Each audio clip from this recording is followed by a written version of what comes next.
এত উপরে, যে উপর সম্পর্কে আল্লাহ ব্যতীত আর কেউ জানেই না, এত উপরে হলো সেই মাকাম, সেই স্থান যেখানে আল্লাহ তাআলা আমার নবীকে নিয়ে গেছেন।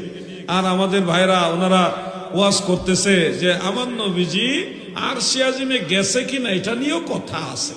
কি আজীব বুকা কোথাকা।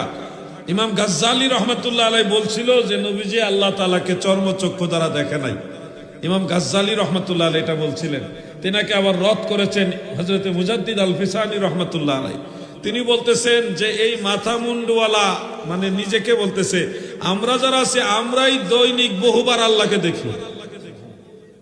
যাদের মাথা মুন্ডু ঠিক আছে তারা কখনোই কথা অস্বীকার করে না যে আল্লাহকে দেখা যায়।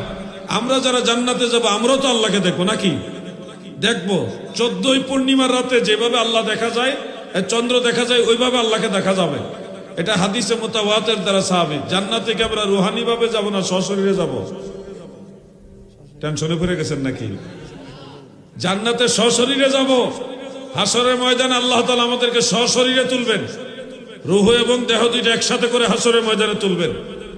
এরপরে যারা জান্নাতি তারা সশরীরে জান্নাতে যাবে, যারা জাহান্নামী তারা সশরীরে জাহান্নামে যাবে। তা আমরা যদি জান্নাতে সশরীরে যাই, তো সশরীরে গেলে তো চর্মচক্ষু থাকবে।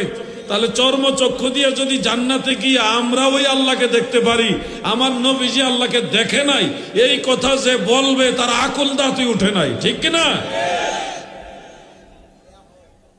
ভাই আমার, দুনিয়া থেকে আল্লাহকে দেখা সম্ভব না চর্মচক্ষু দ্বারা। মুসা নবী আল্লাহ তাআলাকে দুনিয়া থেকেই দেখতে চাইছিলেন, দুনিয়া থেকে চর্মচক্ষু দ্বারা আল্লাহকে দেখতে চাইছিলেন। এই জন্য আল্লাহ তাআলা নাকচ করছেন, কারণ লা তুদরিকুহুল আবসার ওয়া হুয়া ইউদরিকুল আবসার। কোন চর্মচক্ষু দুনিয়া থেকে আল্লাহকে দেখতে পারবে না। কোরআনের বিধানটা আসমানের জন্য নয়, কোরআনের বিধান হলো পৃথিবীর জন্য। যদি কোরআনের বিধান সত্য সব জাহানের জন্য হয়, তাহলে হাদিসে মুতাওয়াতির বাতিল হয়ে যায়। নাউজুবিল্লাহ, এটা হবে না। আমার দাদু ভাইরা গো, আল্লাহর আউলিয়াদের কথা বলবো, বলতে গিয়েও নবীর কথা চলে আসে। কারণ মাসটা তো নবীর মাস, মেরাজের মাস, আমার নবীর আল্লাহর দিদার পাওয়ার মাস।